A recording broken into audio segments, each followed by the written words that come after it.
Hey guys, it's Breck Bassinger, but you may recognize my voice as Stargirl from CW Stargirl. And as Stargirl, I always listen to Stargirl After Show. It's so much fun getting to listen to all of my different castmates' interviews, hear about DC lore, and of course all the Stargirl history. So make sure you go listen to Stargirl After Show. And yes, I know I just said Stargirl like 50 times, but seriously, go listen to it.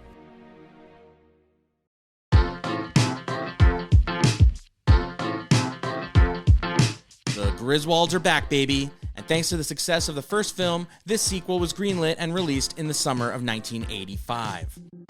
Amy Heckerling was chosen as director based off of her success with recent comedies Johnny Dangerously and Fast Times at Ridgemont High. Anthony Michael Hall, who played Rusty in National Lampoon's Vacation, opted not to return for this one due to his commitment on Weird Science, another 80s comedy classic. His role was recast with Jason Lively, half-brother of Blake Lively. As a result of this recast, director Amy Heckerling requested that the role of Audrey be recast as well. The role was given to Dana Hill, who was best known at the time for playing the victim of a pedophile in the TV movie Fallen Angel. Shot mostly on location, this movie finds the Griswold family bouncing across Europe and crossing paths with a bevy of character actors, including Monty Python's Eric Idle, Paul Bartel, The Karate Kid's William Zabka, Mel Smith, and Robbie Coltrane, who years later would portray Rubeus Hagrid in the Harry Potter films. National Lampoon's European Vacation received middling reviews from critics, who compared it to the first film, deeming it a lesser version ultimately. It grossed $49 million off of a $17 million budget and spawned 3 more sequels. But what did we think of this movie? Joining us for this episode is comedian and improviser Will McLaughlin. So let's hop on a plane and head across the pond as we dissect the second iteration of the Vacation franchise of films. This is the 1985 road trip comedy classic, Amy Heckerling's National Lampoon's European Vacation. This is a show about franchises, comedy movie franchises. You're listening to License to Watch.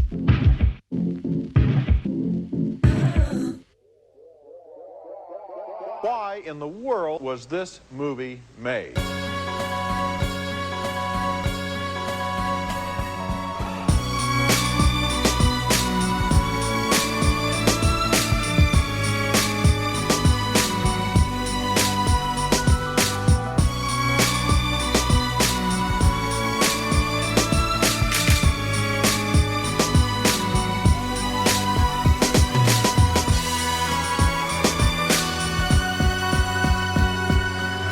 The most important thing to note about this movie is that it's the only one in which their names are spelled wrong. Yeah.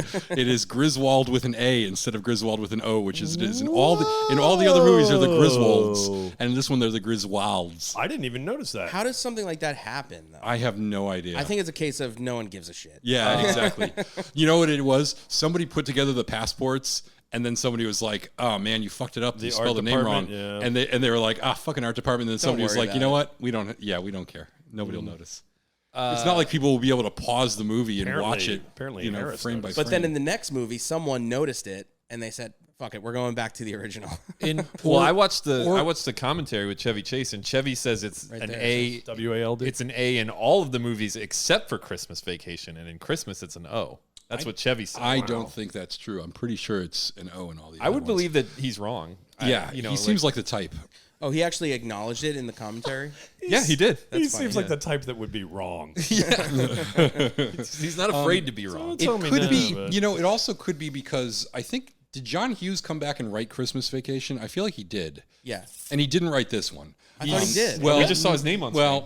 There's a reason he got credit. For the characters? It's not just the characters, which would probably have been enough, but also they used a lot of gags and scenes that were supposed to be in the first one that got taken out of his script, and they just used them in this. Oh, yeah, because didn't it say that he didn't even versions. know they were doing a sequel Exactly. until it was, like, coming out? He found out when they gave, like, the release information on the sequel. He was like, oh, shit, they're doing this. It shows, too, man. I mean, this movie does not feel anything like the first one to me. You mean like the scene of them driving around Big Ben in Parliament? That was supposed to be in the original? Yes, exactly. Trip to Wally World. Yeah, exactly. That was originally Southern California, the Big Ben that's in Southern California. One of my favorite parts of this movie is this opening scene. I don't know why, but I love Pig in a Poke so much, and I want a giant pig costume. Chevy keeps talking about how he kept the costume on the commentary. Yeah.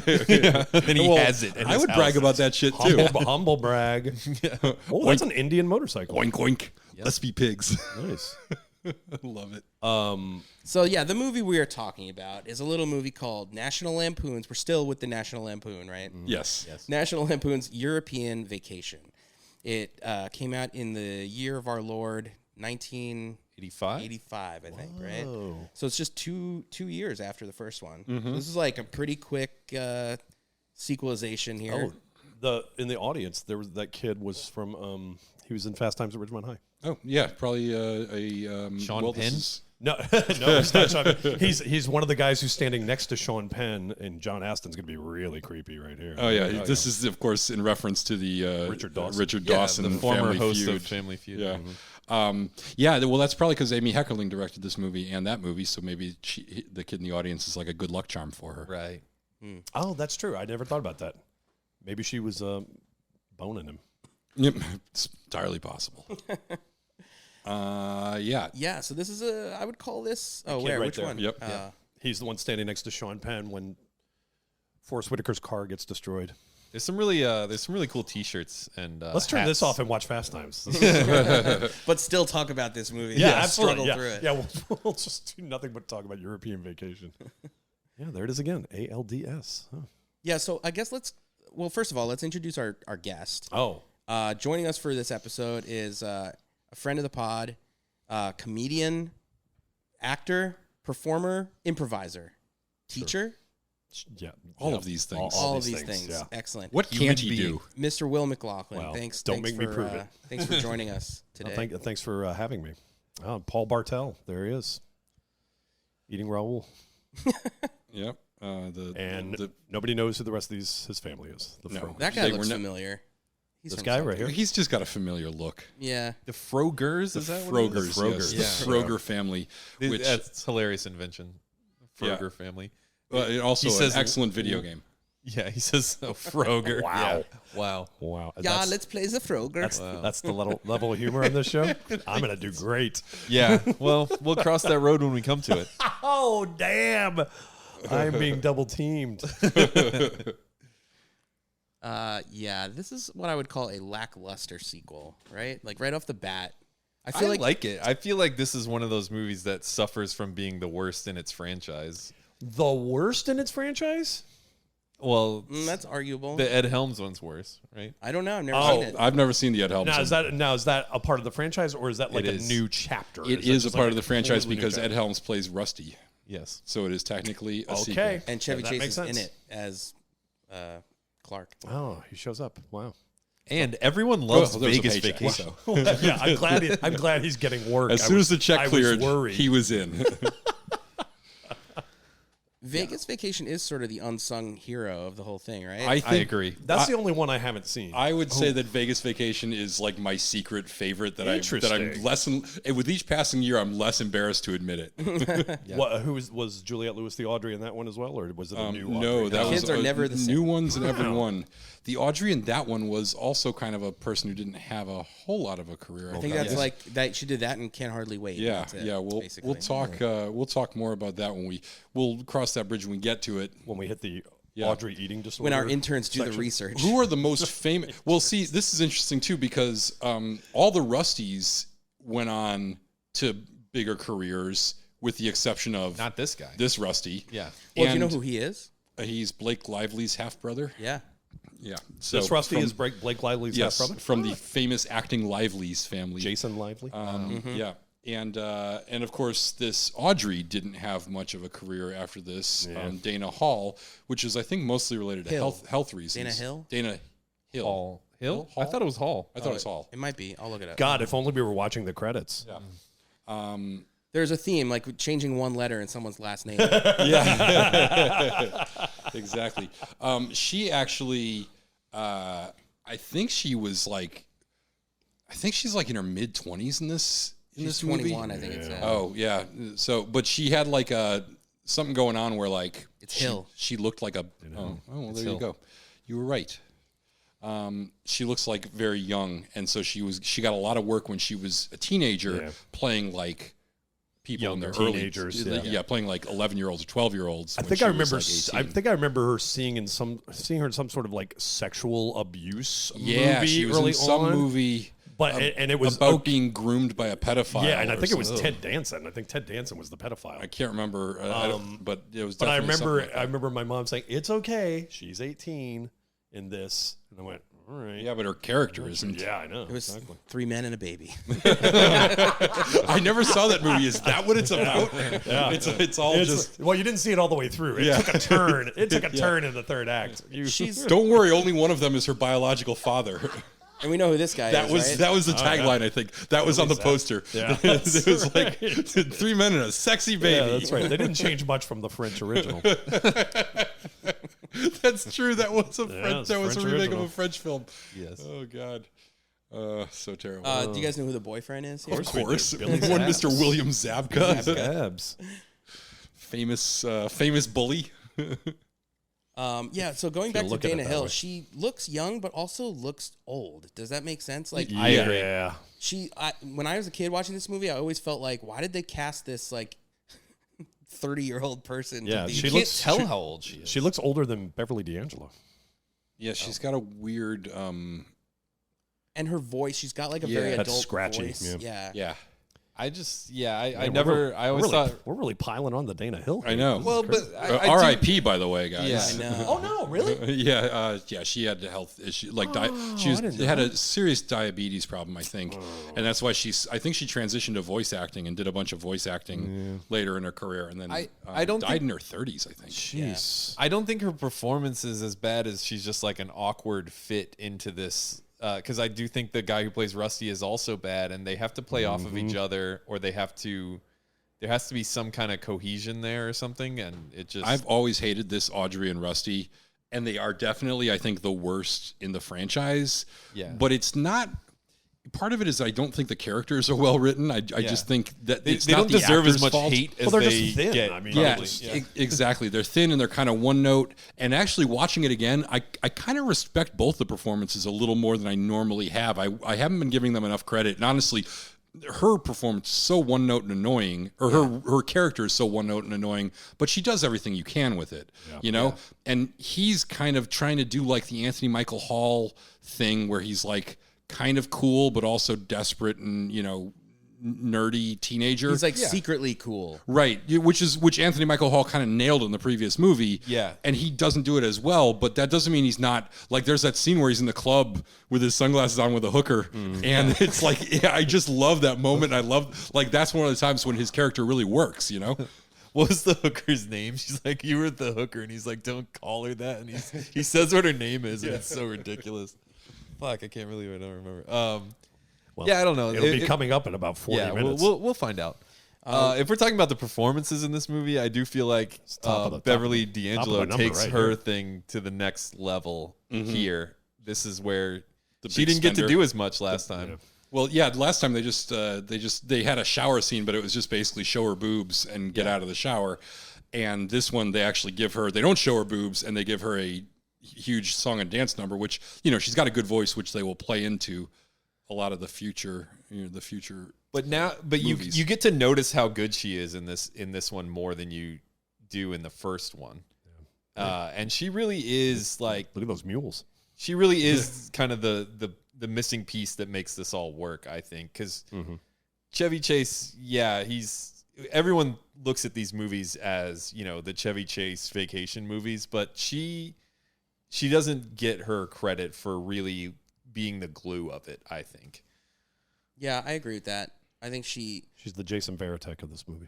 good. That's right. She's so good that they kept her for all 4, and or 5 or whatever it is. And then, so when I watch the commentary, Chevy will not stop talking about how good she is and how much he just loves her like as a friend and a person. Like he's like, he's saying it so much that he's like has to clarify. He's like, no, I love my wife and everything, and like, you know, like we're friends, but we're like really good friends. Which and we I get along love my really wife well. and everything, but I really want to fuck Beverly No, he D'Angelo. doesn't say that. He doesn't say that. That's a subtext. Yeah. No, it's really sweet though. It really is, like, because he just goes on about how funny she is, how good at acting she is, how much he learned about acting from her, and just on and about how she was the type of person that he could be friends with for many years after this. Which is really saying something, because Chevy Chase is notorious for burning bridges and Yes. losing friends and being hated by his co-stars and also hating them in equal measure. Yeah, it actually makes me second guess whether I should be a fan of Beverly D'Angelo's. Maybe she's got something wrong with her if Chevy Chase is such a vehement Chevy's defender the of hers. type of person who'll be like, even a funny person, he'll say they're not funny if he doesn't like them. Exactly, yeah. So He's very like, she petty. must be funny. Yeah. Yeah. Will, what is your history with these movies and this movie in particular? Had you seen it when you were younger, or like? Yeah, well, I mean, like most teenage boys, I flocked to anything with National Lampoon in front of it because, you know, it meant boobs. And you know, not many boobs in the Vacation franchise. Oh, she's about to go. This through one her has the most. dream sequence. There's always a couple. Well, this one has the most in terms of quantity. Yeah. Although it is the only one that's a PG-13 movie for some reason. What? Yeah, I know. It's insane. I There's so many also, boobs. in this scene, they found great lookalikes for Prince Charles, Right. Yeah. Oh yeah. Queen Elizabeth. I love the lookalikes. and Lady Di. The heights are wrong, but everything else is great. Oh yeah, when I first saw it, I said these heights are completely wrong. Fire the person who hired these people. Yeah, I loved Vacation, which still holds up, I think. And I just rewatched this recently, and I feel like this holds up too. I mean, there are, you know, again, like most comedy movies, it's a series of sketches, and I think this has more funny sketches than not in it. Does that make sense? Yeah. Yeah, It does. I feel like this movie for me, like, it's like they wrote the set pieces. You know, they were like, Yeah. Big Ben, he's stuck in a roundabout. You know, the burlesque show or whatever, and then each person needs a dream sequence. Yeah. But then it's like they shot the stuff and like forgot to put jokes in there. Yeah. Yeah, what I was gonna say is this one is funny, but it's very much not the laugh out loud funny of the group. Like there's not big punchlines, but the scenarios are humorous. But you're not slapping your knee and like, you know, keeled over, but you are like, They are by definition like comic situations. Exactly. Well, yeah, but I thought all these, especially these dream sequences, they're all funny and they've all got except for the one they gave Audrey, which is just and she's got an eating disorder. If they made this movie today, I do not think they would write this Audrey character like this at all. I don't think so either. Yeah, I watched this with 2022 eyes as well, and I'm like, wow, they got away with that. That's interesting. Yeah, I'm kind of with you, man. I think that's maybe why Vegas Vacation is my favorite, because I think it's the best in terms of just having good, tight jokes, even though I probably care the least about the characters. But it is, and it's honestly, in a lot of ways, it's the least creative, because they're basically just hopping them from one place to throw out a bunch of jokes to another. And this one probably has the least amount of actual jokes per minute. It's like you said, I read a lot of scripts. JPMs. Yeah.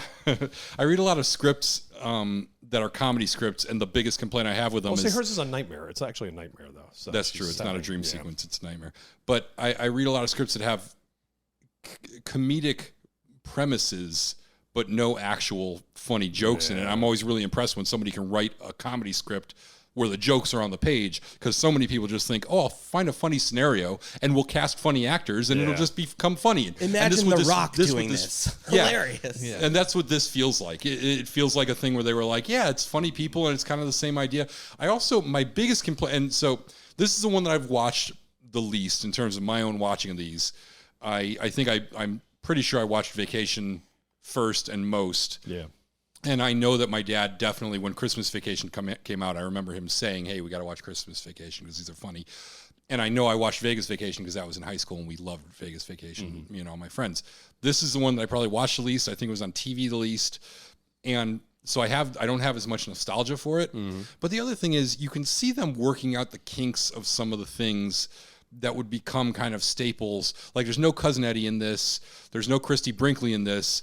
The one thing they retained from the first movie that is sort of pops up in this is like the whole like there's some kind of big dramatic action scene and crime that takes place, except in this one it's played more straight than like the goofy kidnapping the guards and taking Wally World hostage. This one, there's like some like, you know, crime thriller element in the end where there's like car chases and bad guys are kidnapping people and he's got to catch his family. And I don't know, it got a little madcap and it felt like it just was such a deviation from like there was times at the end of this where I was just like, what the fuck are we even doing? You know, mean like, it didn't have these sober action sequences of Vacation? Yeah, exactly. It got too madcap. Got a little too madcap for me. Well, I think the problem with what you're talking about is they don't wrap up the in all of these there's a rift between Clark and Ellen. Yeah. And then in the end they sort of come back together. Yeah. And because they did this whole action sequence and stuff, it feels a little bit rushed, and I don't think we get the completion of Clark and Ellen coming apart and then coming back together the way that the first movie does, or the way that this series in general does. Yeah, it feels perfunctory in this. Like they have to do it, but they don't really. They just sort of go through the motions. Which... I think it's kind of a good idea to like turn it into like an action kind of thing with silly chasing and all that. And there's a lot of great physical stuff in this movie. But yeah, it doesn't come together mostly, I feel, because they don't stick the landing with the Ellen-Clark relationship. Yeah. I'll say this movie, one thing it does do a good job of for me is like, so they're in Europe, so you want to see like a bunch of different European places, and I feel like they get around enough. There's like, you know, they do London, they do Paris, they do Germany, Rome. Yeah. Like I remember thinking like at the end of Germany, I was like, all right, they did enough. Like they can end the movie now, and then the finale's in Rome. It's like, oh yeah, that's like the other key. Clearly, it has to be. Yeah, I feel like I learned all a roads lot. lead to it. Yeah, I feel like I learned a lot about Europe from this movie since I saw it so early in life. It's weird. It's weird that you bring it up, but like I had never done any world traveling before this movie. This is how I learned about Europe. Yeah. I learned about like, oh, they don't have any TV stations in Brazil. It's all the same TV station. They wear in mesh Britain. tank tops. Oh, they use chamber pots in Germany. I mean, none of it's really accurate, but there are some things like but it is. style-wise that, you know, there's the jokes take it all really far, but there are places that these jokes are coming from. This is something. The first time I went to London, my hotel room was this size. Was exactly this size. Did it have community bathroom on the floor? It did not. I had my own bathroom. I did stay at a place in Europe. I had some money. Was it a hostel? It was close. It was a Best Western. It was quite hostile. I will say it was this, the most just hostile Best Western. Exactly. Yeah. No, they were. No, they were pretty calm.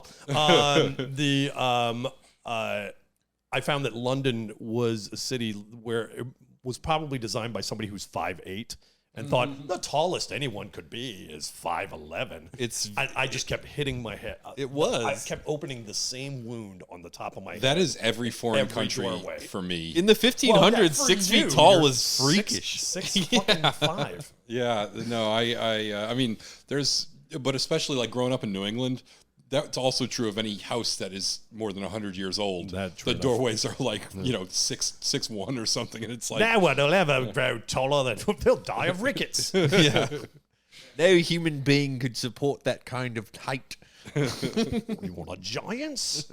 What do I? If I go to get a beer, do I have to turn off my mic, or do I just no, lay I it think down? you just drop it on the table. Speaking of giants, we're about to see a former or a giant, future giant, future giant, Robbie Coltrane. My absolute favorite part of the Chevy Chase commentary was when he gets to the guy who works the front desk at this hotel. He's like, "Oh, that guy's famous now," and then when he gets to Robbie Coltrane, he's like, "I think that guy's also famous now too." And I'm like, Robbie Coltrane is way more famous than that guy. Yeah, I wonder when the commentary was recorded. I got the impression that he said that he was with his daughter, or someone's daughter was someone on the crew's daughter or something was there when they were there in 85, and they were like 1 or 2 years old, and now they were around 18. So it's early 2000s when the commentary was recorded. Yeah, when like DVDs came out. Yeah. Yeah. Well, That makes sense. Who is that guy? I don't know who the front desk guy is. He's somebody. This guy Somebody right for here? sure. Let's use the magical computer I have in my pocket. We do top 4 for that guy. Yeah. Well, I'm gonna cheat. Oh, we can do the Monty Python guy. Yeah, Eric Idle's probably Idle. our best bet for a top 4 in this. I'm not gonna do well. I'm gonna guess Monty Python. Those. There's like 4. Yeah. Monty Yeah, I mean, are Python. you going to guess something specific, or are you just going to guess the comedy troupe that he was in? No, Holy Grail. Well, don't name them all now. Life if we're of, gonna oh do it. yeah, we can't do it if I burning do it. that, You're right? burning it. My Fish bad. Called Wanda? Is he in that movie? I yes, don't. I he think. is. Yeah, I've seen Fish Called No, Wanda that's a few Michael. times. Michael Palin isn't. I knew like one of the. Oh yeah, that's true. No, no, more yeah. than 2 Mel of them Smith. because Mel Cleese is What's also Mel in. Smith in. Alias Smith and Jones. That was a British show. Princess Bride. He was in that. He was the Princess albino. Bride. Oh, he's the albino in Princess Bride. Yeah, that's Brain okay. donors, Yeah. He's dead. Uh, Died in 2013 of a heart attack. Who would have thought? R.I.P. Mostly dead. Wow, this gets a 6.2 on IMDb. That's You're a wizard, Harry. The weirdly aggressive Robbie English Coltrane's about woman. to take out his wand. oh yeah. I mean, He has no dialogue. that's also something I learned. The English are very sexually aggressive. Yeah, but I like her privately. reaction though to finding out that Robbie Oh, Coltrane yeah, is in the there you bathroom go. is That's just how to you like do it. hide under the water. Like that's gonna save you from Robbie Coltrane. Yeah, and also, like Robbie Coltrane could get a woman to look like that. Come on. Pre-Hagrid. Exactly. Maybe now he could. Way too high. Yeah, true. Like once the Coltrane's on the tracks, you're not stopping it. Wow. Choo choo. Slam Choo dunk. choo.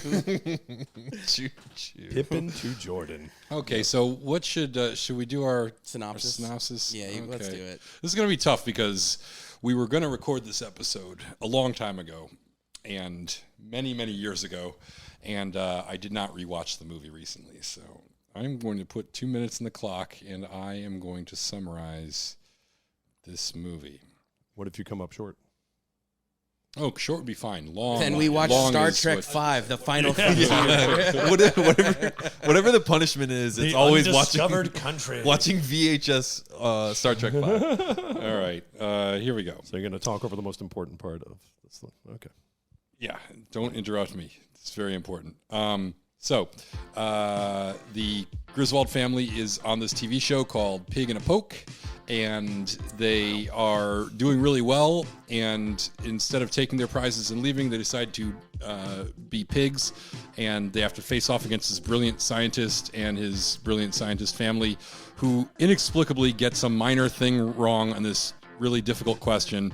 And then the Griswolds can't answer an easier question, but Ellen yells out Clark's name, and they accept that as the answer because I'm spending way too much time on this. Anyways, they win a European vacation. Really went back. And they all go to Europe, and they end up in London, and they check into this shitty hotel. My favorite part. And it's all expenses paid hotel. And they get into an accident, and all the British people are really polite. And then they get stuck in a roundabout, and they see some sights. And Audrey misses her boyfriend back home, and she keeps on whining about it. And Clark records a sex tape on his video camera and says he deletes it. And Rusty is trying to get laid. And so that's like sort of the dynamic that they're all doing. Oh, we're already a minute through. now? Okay, yeah. You're still in Let's go England. through the countries. Yes. So then they go to France and they do some French stuff. And I think there is a prostitute and a burlesque club involved. And then they go to Germany where they're supposed to meet their family members and stay with their family, but they do not know. They get the wrong family and they stay with the wrong people. They stay with strangers, but the people don't speak English and they don't speak German, so they never find out. And Clark gets into a huge fight with these Bavarian dancers, and they have to like leave all their shit and just bolt out of Germany. And so they go to Rome where they get sort of embroiled in this criminal intrigue, and Ellen decides to leave Clark, and then Clark realizes that she's in trouble and there's a car chase, and he saves his family. And then they get on a plane, and Clark accidentally disables the pilots as he's flying back to America, and they crash into the crash into the Statue of Liberty. The end. I think I nailed it. Yeah. Pretty much. Well, I think you missed that I think if I hadn't been the interrupted porn- several times by other people talking over me, I would have gotten it I perfectly. think what you call an interruption is probably not what it was. You left out the crucial part where the porn video was stolen by an Italian ladron. That is pretty and important. That's why. That's what the fight was about. That's why Clark and Ellen get into a fight. Yeah. Yeah, that's true. That is Also, important. you sort of made it seem like French stuff can be summarized by burlesque and What the hookers, hell? which is a little reductive. Oh, okay. So I left out cheese. Big fucking deal. I mean, that would basically encapsulate. Listen, I've spent time in France. I understand the culture. It's all sex and wine and cheese with them. It really is. Those are the three staples of all French culture. Are like kind of dirty sex and wine and cheese. Don't forget cigarettes. What about art and cigarettes? Yeah. Well, And those then they go to the Louvre wait, to the does- Plastic Bertrand song. does that not fold into the broader categories of sex and cheese? I mean, if you think so, then yes. Like that's all sex and cheese related. Sex and cheese go hand in hand with art. Parentheses, art. Yeah. Sex and Cheese is the name of my new album. It sounds like an album. I was gonna That say does that. sound like a good album. I think Ween beat you to that. So I have a question about a running gag in this movie. So he keeps hitting people with his car. Well, just Eric Idle. Yeah, but then he hits other cars too, like a bunch of times. And everyone's just kind of cool with it.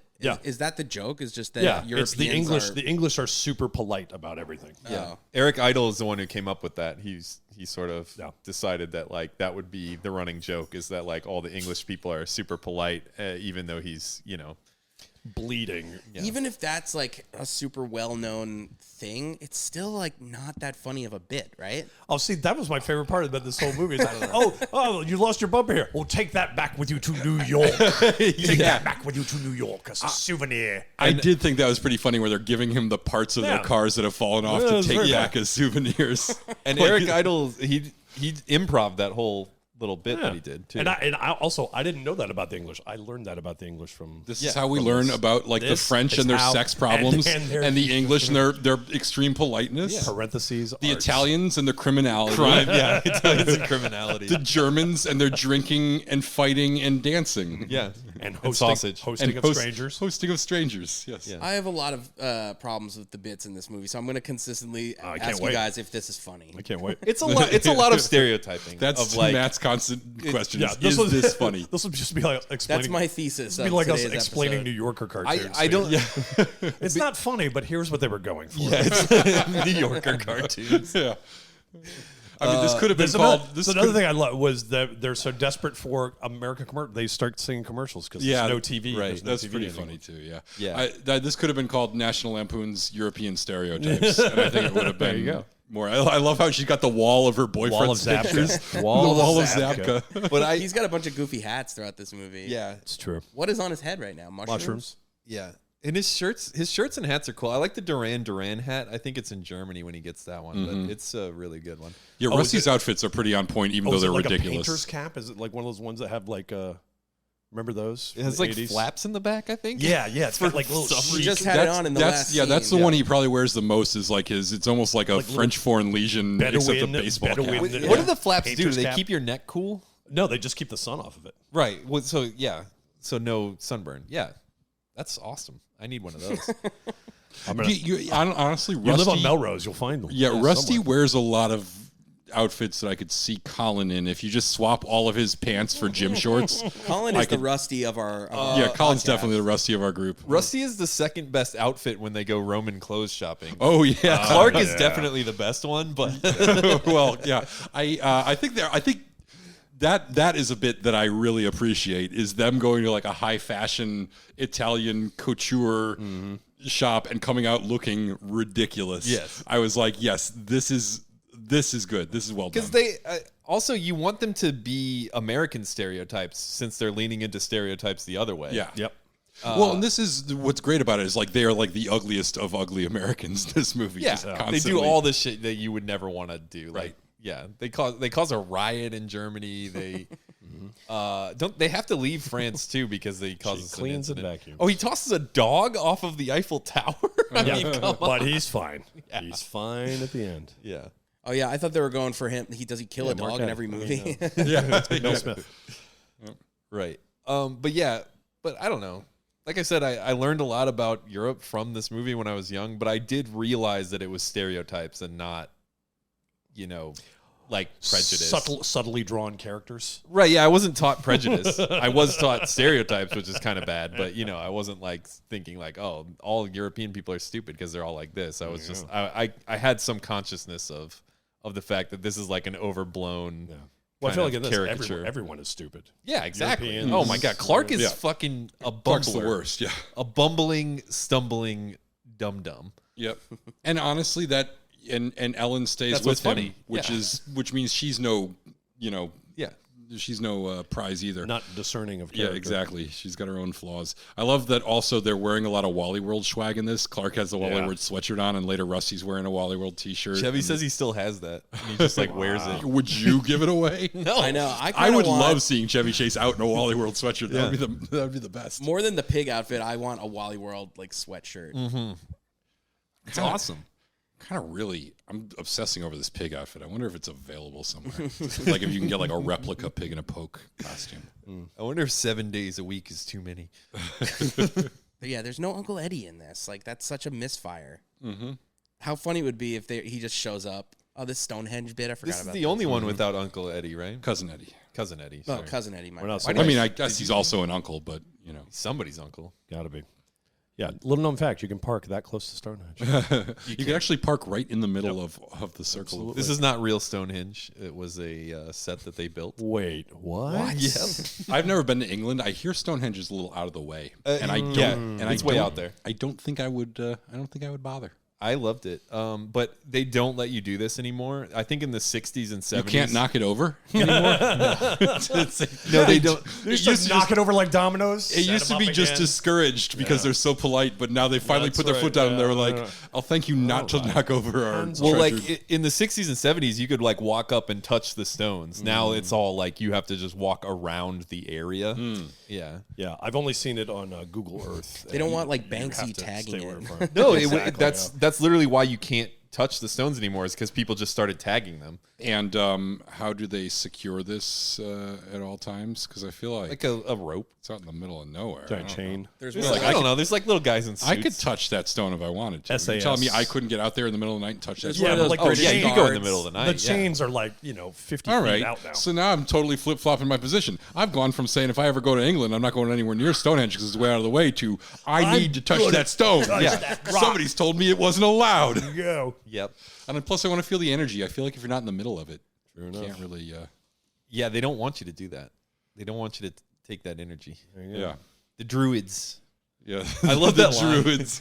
Clark, it says here the consensus is that the druids built it. And he's like, oh, well, okay, honey. And then he does the same thing that he does in every movie where he shouts for Rusty when Rusty is right next to him. So that's not the real Stonehenge. No, that one was actually only 12 inches tall. So now, was that funny?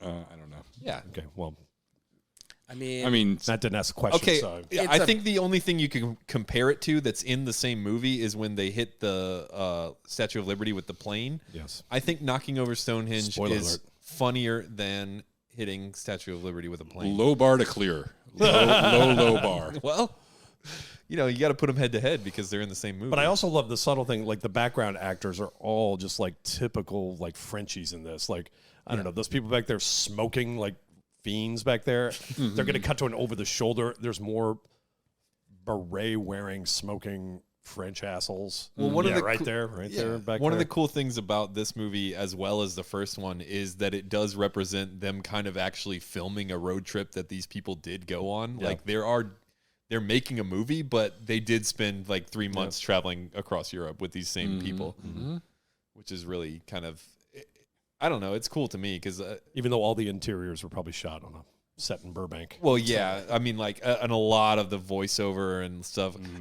Burbank recorded him singing "The Hills Are Alive" with The Sound of Music.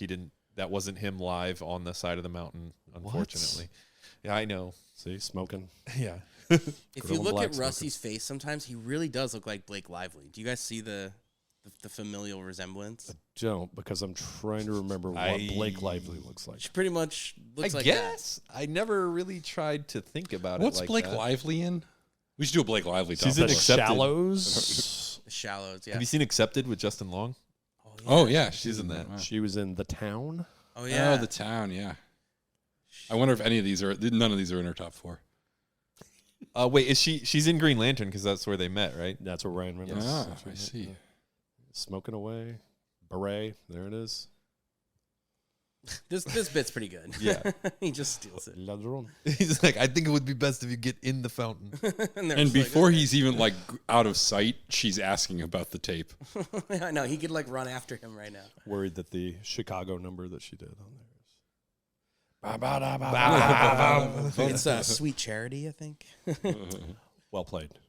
Yes, it was Sweet Charity. You're right. I only know that because I was in Sweet Charity when I was in 9th grade. Okay? What part did you play? wow. Well, first of all, I was hang just on. Let's chorus back guy. this up. They did Sweet Charity when you were in 9th grade.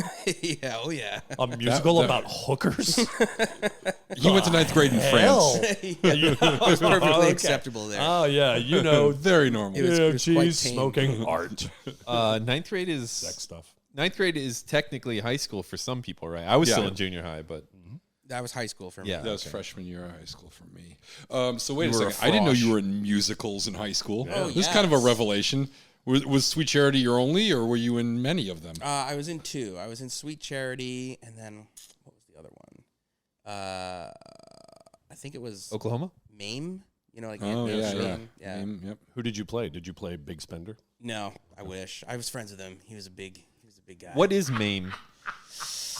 You know, I was friends with the guy who played Big Spender. Where did you that's go to? the Where one did that, you go to like, school? kind of escapes me. Like I was there, but not really. I Oh, was just okay. in the chorus, like hanging out with. But like, is hot MAME chicks. the character's name, or is Yes, it like it's this okay. lady. Yes. Because you can also maim someone by like Oh, yeah, attacking. no, them. it's Yeah. Different not spelling. that. different M-A-M-E. spelling? Yeah. But I think MAME gets maimed at the end of MAME. Oh wow. yeah. See, that would make sense. Like, Yeah. I would want that to happen, kind of, Yeah. knowing that the name of the MAME is MAME.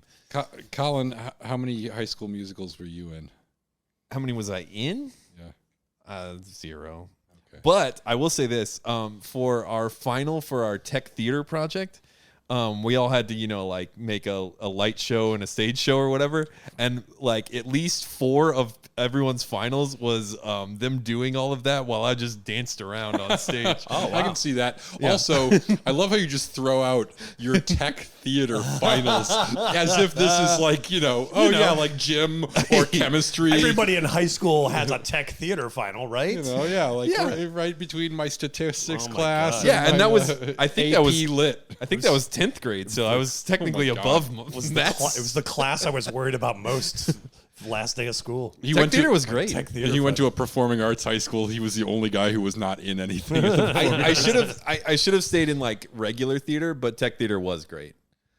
I learned a lot of stuff. I love that Rusty's wearing a Dobie Gillis show shirt.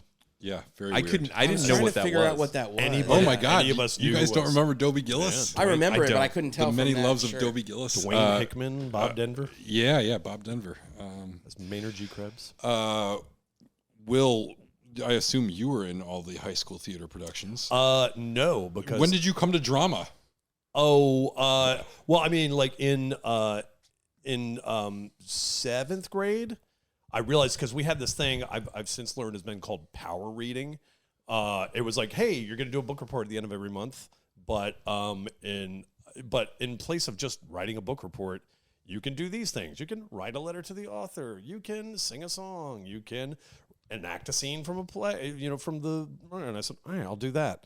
I'll just enact a scene from this thing. And then I got up. I enacted a scene from the book, which I did not read. Just read that one thing. I'm like, yeah, that seems like I can do that in front of people. And got applause, got A's. I'm like, there's something in this. Cliff's notes. Yeah. Who needs Cliff Notes? Who needs Cliff Notes? And then so my teacher said, I certainly hope you're going to get into the drama program in high school. I went, well, I'll look into it. And then I got to high school, and then I went to the first drama class meeting. I'm like, oh, these people are losers. There's no fucking way. And the faculty instructor was like, oh God, and he's a drunk. I'm like, there's no way. So I stayed away. I went to like a kind of big high school. My graduating class was like in between 500 and 600, like closer to 600. Oh wow. And the actual drama kids were very much a clique there. I did Where was the school? in North Dallas in Richardson. Oh wow. Okay. Yeah, Texas. And drama kids were the coolest. They used to beat up the football players. Are you talking about North Dallas, Texas drama students? Hell yeah. Your Texas drama student. They had a pep squad just for the drama students. No, ready for this. No, it wasn't that they had a higher social status, but they they stuck together. They were like tight knit, you know. They were like, like you. It was tougher to get in with them. You had to really pursue it, you know. And I was like but were they like just because there was like in my high school there was so much overlap that you couldn't say the drama students because the drama students encompassed a lot of the smart, you know. Yeah, see, that's what I'm saying. AP students. That's what I mean. It also is like encompassed there was a lot of the like, you know, I don't know, just a lot of other. That's what I mean. Like there was a sort of a more specific clique that was these are the drama people and drama is their thing and like I love drama. You know, like but I was in what we called KRAM, which was sort of like our AV club, which made a TV show. It was mostly like news type of stuff, but yeah, it was fun. It wasn't in high school.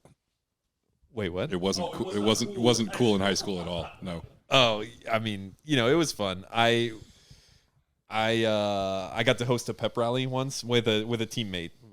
Not like me and another KRAM person hosted a pep rally. I was reminded of by your story in 7th grade. Mm-hmm. 7th grade, Mike. Yeah, sorry. 7th grade speech class. We had to do a speech that was us reading the lyrics from a song as a speech, and I was just telling someone this the other day. I chose Cake the Distance. And when I got into the class, I speaking the lyrics. I was just going to say, there's no singing. He's it's just going speaking. the distance. Right. And I was really excited. I thought I picked a really good song for it because, like you said, it's already kind of like he's not singing. And, you know, I sit down next to my classmate and I tell him what I'm going to do as my speech. And they're immediately like, you know, that song's about masturbation, right? Oh, I didn't realize that. I don't think you can do that. And I was like, no, it's about racing. Do that. And I went up there and I did it and I did a great job and everyone liked it, but I did not get an A, and it's because of the implication that the song was about masturbation. Whoa. As he's reciting the lyrics that he's memorized, he's like, "Oh my god, Oh my god, it is. It is." Especially in you're in 7th grade, you think about masturbation like a little bit more I gotta than listen usual, to maybe. I gotta listen to that closer. That reminds me of do you guys remember the David Hyde Pierce SNL sketch where he's like, You had me at David Hyde Pierce. he's the English professor and he's teaching like the poetry class at school, and all the kids, like Adam Sandler goes up and is like, "Don't you see me standing here? I got my back against the record machine. I ain't the worst that you've seen. Can't you see what I mean?" Yes. And then he's praising everyone who's giving these they're just reciting rock and roll lyrics. Yes. And then when the class is over, the other teacher comes in and he's like, "Hey, yeah, we're doing poetry. You know, they were reciting their lyrics. Say, oh, anything good?" And he's like, "Well, I got some AC/DC, some Guns N' Roses." That's fine. Yeah, I remember that. That's a good one. Well, in case you've forgotten, we're watching National Lampoon's European Vacation. No, don't bring us back to this. I like this. We've missed a lot of really crucial scenes. This is my favorite Rusty scene, though. This is my favorite Rusty scene Because as the well. French girl does a really good job. The top of the Empire State Building. And she's super, And You mean the Eiffel Tower? she's Or super fine. Eiffel Tower, sorry. You know, their Empire State Building. Harris is too American to call it the Eiffel Tower. That's right. Well, normally I call it the French Empire State Ever Building. since, I call them Freedom Fries, and I call it the Empire State Building. But he's being Francos get this. flirted with by some attractive French girls who are actually making fun of him for his stupid hat that says Rusty on I it. think it was a mixture. I think she had a little bit of attraction to him. Yeah. You know, he still struck out because of the hat. Yeah, I mean, She also had the yellow teeth of somebody who's been smoking since she was He is- 8. well, so. she is French. She was still pretty hot despite the teeth. Mm-hmm. And he is Blake Lively's brother. And there is the dog. And here's the dog catching the hat. And he's okay. Yeah. Yeah. Is there really water at the bottom They of the saved the Eiffel Tower? dog. I don't remember there being water I anywhere mean, near like, the bottom of if the you got far enough out, you could hit the river. Who's doing the fact checking on this podcast? You'd probably need to do some gliding. It doesn't matter if you hit water from how high up they were, you're dead anyways. Yeah. Yes. Well, maybe not is it weight proportional? Like if something is No, gravity. That's gravity true. It was accelerates you. It was a dachshund. Now, no, Same. you can't hit a terminal velocity if there's enough wind resistance. Jesus So, like the Christ. idea of a penny being dropped from a height and killing somebody is not really accurate because it doesn't weigh enough to cut through the wind resistance. So, like a feather Yeah. will not drop. A dog would die for sure. But what if it's a really light dog? It did like have a jacket on, though. Yeah, the jacket's full Sure of did. feathers. Had a leather jacket on. You know those May have been pleather. You know those squirrel suits? Like how long before they start building those for dogs? Oh, the bat wing suits. Yeah, They should definitely build dog squirrel suits and just throw dogs off of things. So I'm now- just kidding, but they shouldn't. So now That they're would at be the a bad sex idea. place. I love that he takes her out to this place to like get some culture. Yeah. And it's like this club that's almost entirely Japanese businessmen, and they're just a strip show. And Chevy Chase culture. is his most brilliant performance is probably him as an audience member, like half dancing with his arm around Beverly D'Angelo.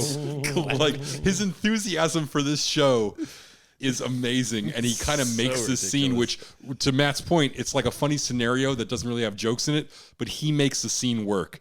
it's And here's the first appearance of boobs. Now we see a ton of bouncing boobs, which honestly, I definitely did not see this version of this movie when I was a teenager. Really? Because I would have Was it remembered. edited for TV? I would or- have, yeah, I probably saw it on TBS Or or did something. Dad put his hands over I your would eyes? have remembered this amount of bouncing boobs in a yeah. movie. And I especially would have remembered this amount of bouncing boobs in a PG-13 movie, which I don't think you can get this quantity of boobs bouncing this much in any other PG-13 movie. I think for TV they made it like they blurred it to where it looked like they had shirts.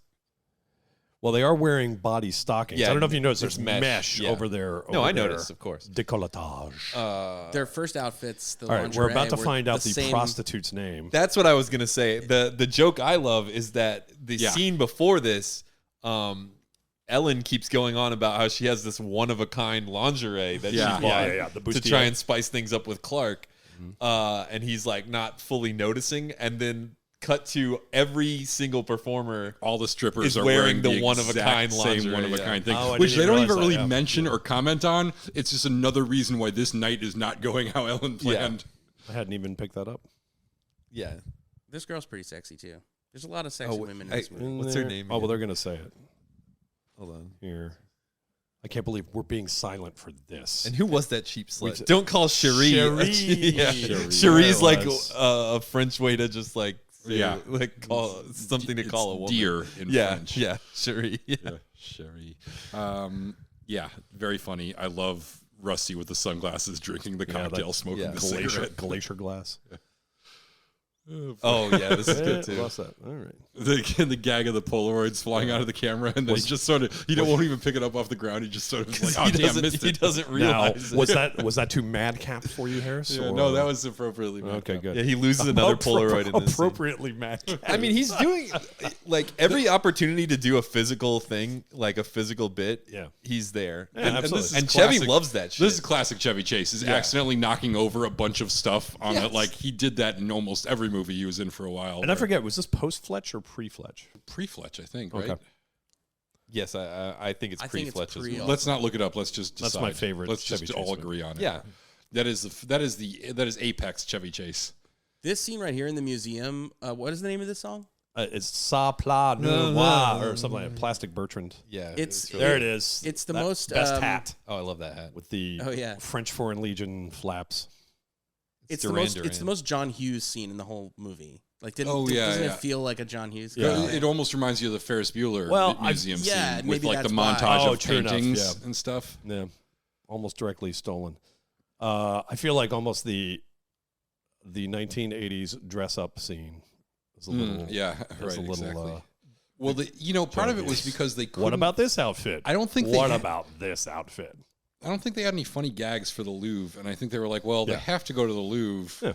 But the Griswolds aren't really Louvre type people, so let's just get them in and out really quick. Mm-hmm. Well, I like that they're too tired and Clark thinks they can do the Louvre in 15 minutes. Yeah. Which if you could literally spend 15 whole days at the Louvre. Yeah. And maybe not see everything. Yeah. You could spend 15 days in line to see the Mona Lisa. Yeah. I did the Louvre in 3 days, and I literally was like, and I was trying to just see everything, but I literally had like a cap on how long I could spend in any one place because like I loved like the Italian sculpture garden area, but I could have spent hours there, but I could only spend like a half an hour there tops because if you had a favorite thing, you really could only spend a couple of minutes in that area, or else you were going to have to miss stuff. And that was like, I feel like if I went back, I would go back and spend more days at the Louvre because it really is a week-long thing. And It could just be oftentimes that. the line just to get in the building Yeah. is like over an hour. Yeah. You know. I feel like it's some sort of cruel joke to make a museum that large that it takes that long to get Yeah. it through. Like, have you guys been to the new Academy Museum? The one? No. The Death Star? I know where it is, yeah. It's very small. You can do it in like 2 hours. Really? It's wonderful. I feel kind of cheated whenever I go into something Yeah. and I'm like, If I I'm didn't spend enough time here. if I'm paying for a museum, I want to be able to like live the rest of my days I want to see there. less than half right, of it. right. Well, no, but that was like when like the Musée d'Orsay, which is like the big Impressionist museum, or the Picasso Museum, which are both in Paris. Yes. Are both. I've been to those. Yeah, and they're great, but they're so much smaller than the Louvre that Way I felt like, smaller. I could do this in 2 hours. That's not really. That's not that. The Louvre feels like bigger than the Pentagon to me. The Louvre is fucking enormous, but it is kind of the D-ring of the D-ring of the blues. It is kind of like the the generals hang out. museum, you know, like of all the other museums, you know. I don't know. It's kind of the. I don't know. I was trying to think of a granddaddy. building that seemed sprawling in the imagination, and I don't know why Pentagon was the first one. In the commentary, was Chevy talking about how he was really crying in that scene? No. Okay. I'm trying to find someone for top 4. They're now in Germany. It's got to be Eric Idle or Billy Zabka. I love their or car. what's her name? Blake Lively. Just do Blake Somebody Lively. who's not even in this movie. Dippelstraub. Paul Bartel. Oh, that kind of B Paul in Bartel, that'd be a German good is one, actually 'cause 2 S's. He was in a lot of things. I don't know if Oh, you, yeah. you guys knew that. No, I didn't know that. Okay. What was it? Well, that when I when do you see now. German, Say it, I remember. I do but now. Yes, when you see German written with that like kind of B looking letter, that actually means like 2 S's in a row. So it's like Dippelstrauss, not Dippelstraub. So why was the SS not the giant cartoonish B? Oh, you mean 'Cause it like the didn't- Nazi because SS? Because they wanted the lightning bolt shaped ones. Yeah, they were, you know, they did a lot of things wrong, but Real aesthetically they were very metal. Real pickers and choosers. They were those like, Nazis. we want lightning bolts and skulls, leather trench coats. They were really specific about their aesthetic. Yeah. I don't know if that's because they've been depicted in movies for years afterwards. No, but no. like, When you actually know, see, like- when you actually see this, like you would think that like some guy that thought it would be really cool in a movie made up this shit. They really had like Yeah. some stylish guys. stylish shit that really. I feel like I've already praised the SS a little no, too. keep going. little too enthusiastically. Utmost respect for them. I'm just saying they had great taste in clothing and insignias. It's in like weird. A kind of It's a skater, creepy. kind of a skater Yeah. metal way. It's Harris, how's the job search going? It's weird. No one will hire me. It's so crazy. Keep telling I them- try to explain to them that I'm dressed up as an SS officer for telling the them- style reasons, Tell them and to not listen for to my like listen to my the podcast. The philosophy. See what kind of a person I am. It says here on your resume that you respect the beliefs and methodology of the SS. No, aesthetics, just the aesthetics. Hey, Hitler wasn't wrong 100% of the time. I mean, come on. Oh, If he liked Shawshank Redemption, we gonna hate that movie all of a sudden? That's how. Where did Hitler stand on Shawshank Redemption? If only he had lived to see it. All right, I think it's time for top 4. Oh wow. Okay, who Ladies we doing? and gentlemen. We are going to do the bike rider. What is his role in this movie? Eric Idle, the bicycle guy. The bicycle I guy. think, yeah. Bicycle guy. Yeah. Eric Idle. He's a famous comedian from Monty Python and many other things. brother of Billy Idol. Oh, well played. Well played.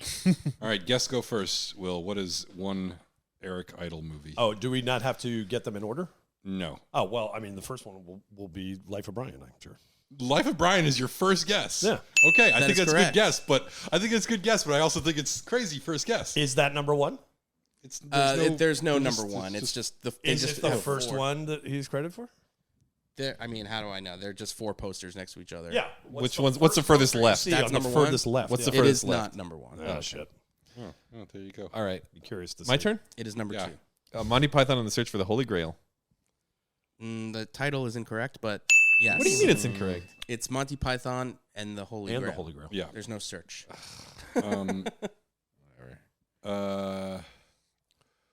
Look, Dad, bedpans. I am going to go with. I should just go with another Monty Python movie. That'd be smart. Be the smart move.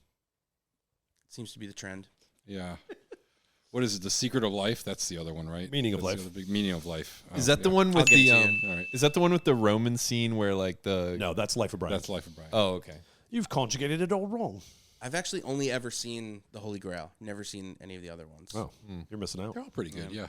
Actually, the show is really good too. I think I like the show better than most of the movies. Oh, yeah. Actually, Same just here. it's just kind of a lot to try to take in, but definitely had some like the parrot sketch. Obviously, Very subversive. You got to see these things when you have time, but you know what they say: idle hands. Back to you, Will. Wait, did you guess Meaning of Life? You said that? I did. Yes. Oh, Yeah, You we're counted three, that three for despite- three. So and you far. got it? Yes. There's one left. This one is the outlier. And this is going to be, it's the outlier. Oh, there's a hint. I'm going to Here's the say, hint. I'm going It's to not say, much of an outlier. I'm going to say Monty Python at the live at the Hollywood Bowl. That doesn't seem like enough of an outlier. That is incorrect. Oh, buzzer. Was that a buzzer you just said? Yeah. Oh, okay. It's Arnold Schwarzenegger saying wrong. My guess is National Lampoon's European Vacation. Ooh, that is a great guess, but it's You're Wrong. wrong. You're wrong. Wrong. I am going to guess. Sweet mother of God, what is the holdup? I feel like it's got to be one of those Terry Gilliam ones. I don't. Was he in Brazil? if he is, I don't know, but it's not. Oh one of well, top the four. fact that you don't know it didn't. Was that kind of a guess? All right, fine. I'm gonna. Oh shit! If it's not a Monty Python, I mean, they only did 3 movies. In that live thing, I'm gonna guess. I'm gonna go with a Gilliam thing. I'm gonna say The Adventures of Baron von That's a good Munchausen. one. I know he was in that. That is correct. Boom, got it. I should have guessed that. His follow up to Brazil. Brazil is great. I like Gilligan's Island. Disagree. Oh, here's more boobs. Oh yeah. Oh my god, I forgot boobs in this, and these are good boobs. No one heard me. What'd you say? No, no, I've been I choosing did. to I ignore you. We chose- all heard you. I chose to stiff arm it. All right. I'm like, Okay. he's had one too many victories. In this. This is like- Yeah. yeah. See, this is like the best thing that's ever happened to wrestling. Hello, absolutely. And I love his reaction too. He He does. wins. He doesn't play it cool at all. Yeah.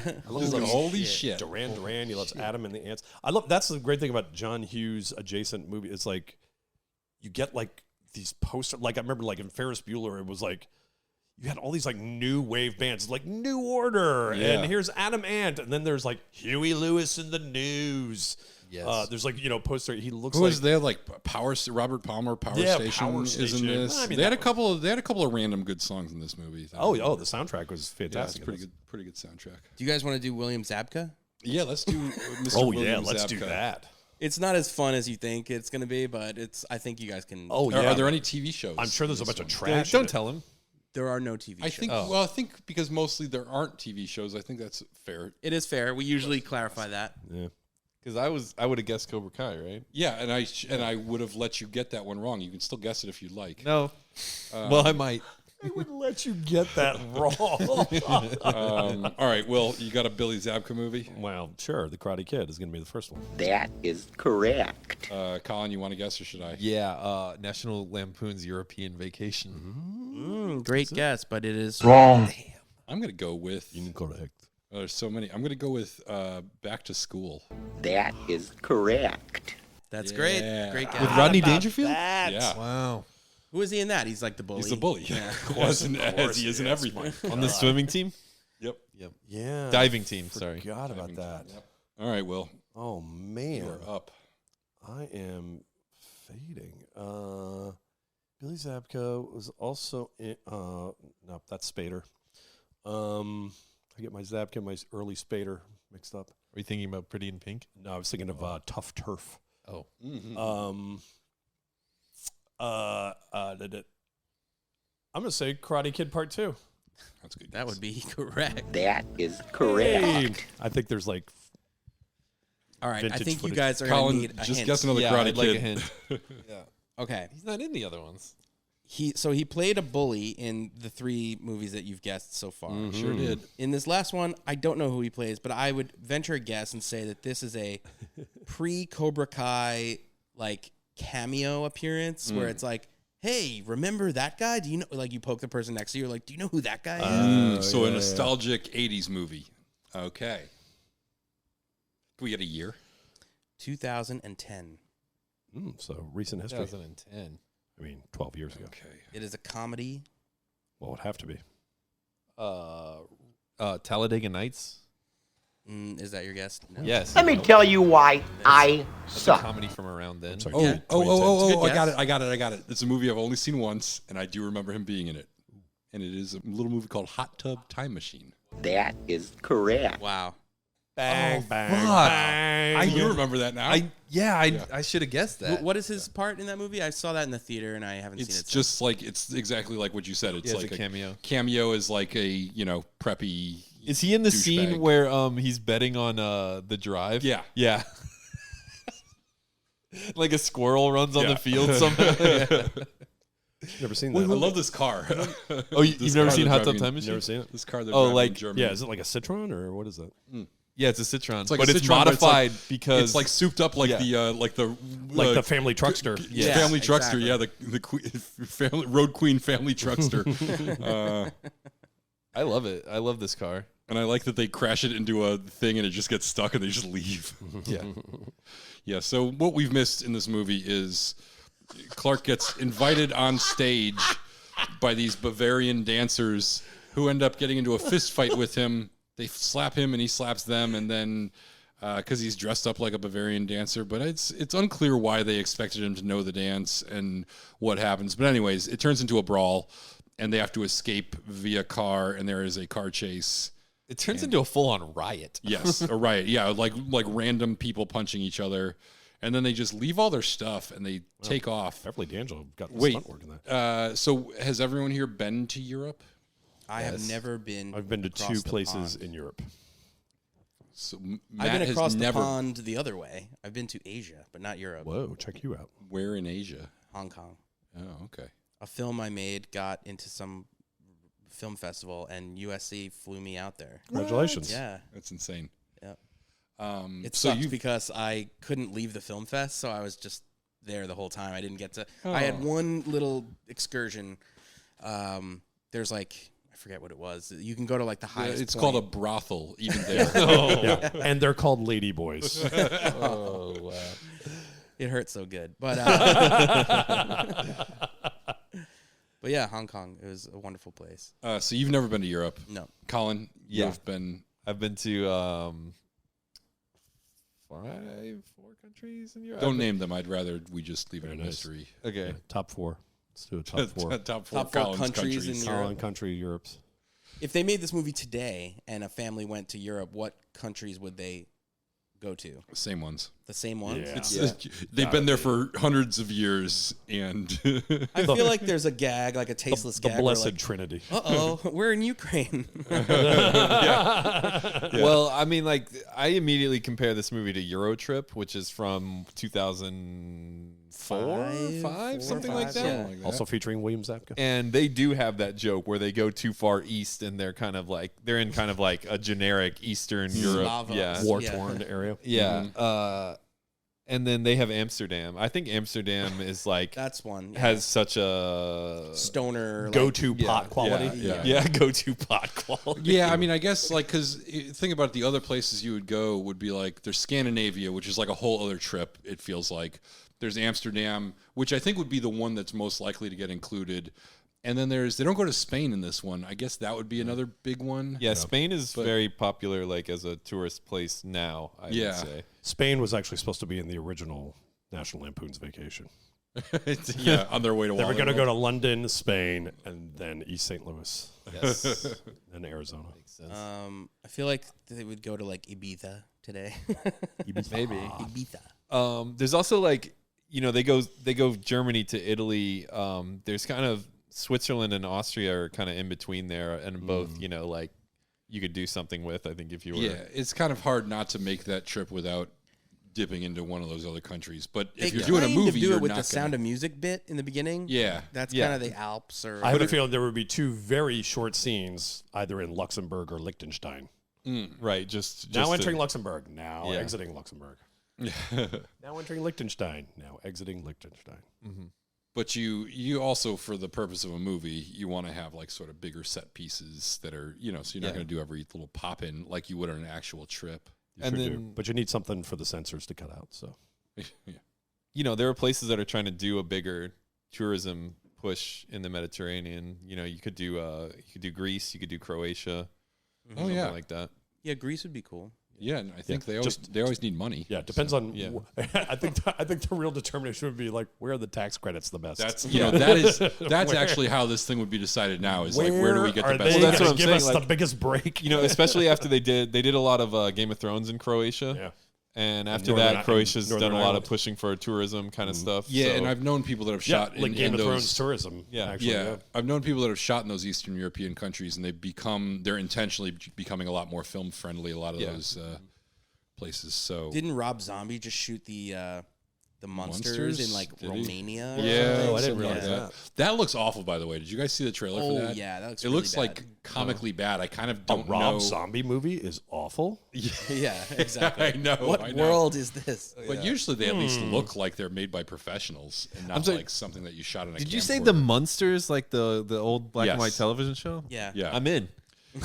I'll go. I'll definitely go see it. Yeah. He cast it with nobodies, but they're dead ringers for the original. Well, no, the guy who plays Herman is, I don't know how you'd get somebody who looks like Fred Gwynn because he had such a distinctive face, but he's not tall enough, first of all, and he doesn't have that long face that Fred Gwynn has. Like, they put prosthetics on him, but he doesn't look like Herman Munster. Yeah. He, of course, cast his wife as, what's her name? The Mrs. Munster. Yeah, I can't think of her name. Carolyn Munster. I forgot. Carolyn's a niece. No, Marilyn. Marilyn Munster. Marilyn Munster. Marilyn was the name. He cast Marilyn Manson as Marilyn Munster. It's the most difficult thing about the Munsters is how much how similar they are to the Addams Family. Because they were an Addams Family knockoff. Yeah. This show is designed to be like. I was just going to ask which Shitty one Addams came Family. first. Hey, that's a hit. Because the Addams Family started as a comic strip, It was right? it was a comic strip. It was In the New Yorker. In the New Yorker, Full circle. right back around to it. So that was Charles Adams comic. Adams. And he did like many.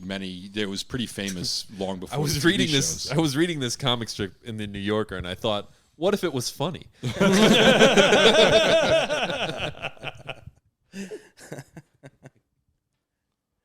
Yeah, looks terrible. And I thought, what if it was Mommy? I'm just trying to We'll Trying to do. withhold judgment. trying to do. I love Smith, that. but I can't. I can't. No, do I it. really like that. I don't. Yeah, no, yeah. What if this comic strip was Mommy? Yeah. Because mummies are one of the monsters that scare people. Yeah, it's always funnier when Boom. you explain it. too. Nailed That it. kind of just gets the whole thing Nailed out it. there. I thought it was coming across a little too stiff. We've reached the condescending portion of our Get it? podcast. Stiff? Because mummies are. Yeah. Wow! I went right by me. It sailed right by I me. know. dude. It was like all. I feel like we kind of dried it out. Wow. Oh man. Now you're really. Yeah. I just want to preserve this moment. Oh. We need to bury this. Oh God. Oh, boy. I'm getting cramps. I'm getting cramps. Oh Yikes. God. Yikes. We are in the dress up montage. Damn. If only we had a. Do we have anything to say about the dress up montage? What's your favorite outfit? Well, I think Harris has weighed in that Rusty's is his favorite. Yeah, it's Rusty. I love this Clark. jacket. Although I do like, honestly, Ellen's outfit looks great, but it isn't ridiculous enough. It almost looks too good. There's one that Ellen tries on that she looks very attractive in. Yeah, no, not that one. Hey, that's Audrey. Yeah, That's Audrey. Come on, Yeah. dude. I don't understand what's inappropriate about that. Ellen just said no. I know. I don't think it was inappropriate. I think she just didn't like it. Too expensive. All right, that's probably the one, right? I think there's one more, but that also is very good. So it's weird because I've always found Beverly D'Angelo attractive, but she reminds me so much of my mom. I don't know. We don't have Freud time. would say that's not weird. I don't know what to do with that exactly. We don't have time on this podcast to dive into all that. But see, also this about one's this really bit, good. and tell me if you guys agree with me. Like, I feel like these outfits, none of them are outlandish enough that it's like. You've been hanging out with hilarious. Colin too long. Well, I mean, some of these are pretty outlandish. But they're like It's so Italy. typical It's of Italy the after all. time. Like, I don't know. Even with 2022 eyes, I'm looking at it and I'm like, Maybe that's the problem. They look ridiculous. He looks like the Highlander. Or something. He looks like he's at a Ren fair, like some kind of futuristic Ren fair. You don't think Ellen's outfit is outlandish enough? No, he looks like he's from a Star Trek version of a Ren Fair planet. Yeah, Definitely. And she looks like she's from a 40s film noir. And really, it's Clark and Audrey that looks the most ridiculous. But Clark's outfit also looks very much like you'd see. See, I want to wear Clark's outfit. And you would definitely see like a I don't know, Frankie Goes to Hollywood would be wearing this in a video. It's not like crazy. It's crazy for a normal person to be wearing this and think that it's like an acceptable way to just dress. Hey, that's the guy who was in the Adventures of Baron von Munchausen. Well, that brings up the thing, American Psycho. You guys have seen that movie? I wonder, because they spent years and years trying to make that. They were like going to make it right after the book came out, but it spent years in development. But then they finally made it in, the 90s? Was it early 2000s? 2000. Yeah, so like 2000s. Do you think like the 1980s-ness jokes of it or overly ostentatious things would have read if it had been made right after the book got made? Or did it need to simmer for That's interesting. 10, 20 years? Did you read the book? I didn't. I wonder if the portions of book is like the way the movie is, I thought the book was like that. Like the book, he was also into Phil Collins in the book and all that stuff.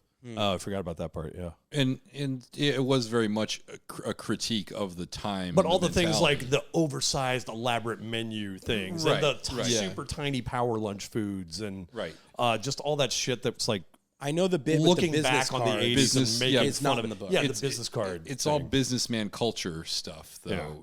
All like, the power ties and the power suits and the, whatever. Now they're just back to regular American clothes. This is disappointing. Yeah, her bit about missing the boyfriend is really annoying. Like, I think that's part of the point a little bit. I know, but it's like for the viewer. It's got to be funnier if it's going to be this irritating. Oh, yeah, we're about to see Moon Unit Zappa. Oh, yeah. She's right there in the background. Yep. Now, is she actually painting that, or is she just watching somebody? Moon units. I get it. You always have to say it like nice job. Robot. That voice. is her name, though, right? Getting back to the indeed. Austin Powers joke. It's an Austin. Moon Unit Alpha and Moon Unit Zappa. Oh, got it. Forgot about that. That's like the best joke.